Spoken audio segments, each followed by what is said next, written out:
असणार आहे। धन्यवाद तुम्ही दिलेल्या या माहितीसाठी। दरम्यान खडसे यांनी नाईलाजाने निर्णय घेतला असावा असं मला वाटतं। एकनाथ खडसे यांच्या भाजप प्रवेशाबाबत शरद पवार यांनी हे वक्तव्य केलं होतं। तर इलाज की नाईलाज याचं उत्तर खडसे यांनीच द्यावं असं देवेंद्र फडणवीस यांनी म्हटलंय।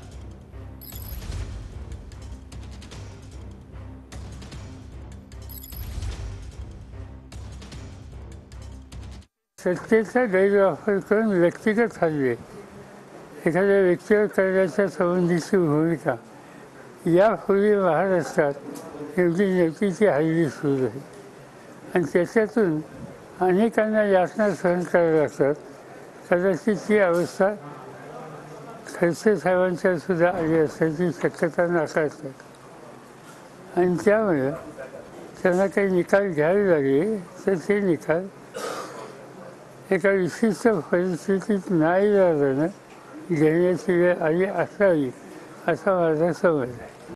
आज शरद पवार यांनी म्हटलं की एकनाथ खडसे जे आहेत नाईलाजास्तव भाजपमध्ये पुन्हा जात। याचं उत्तर एकनाथराव खडसेंनी द्यावं, इलाज आहे का नाईलाज आहे।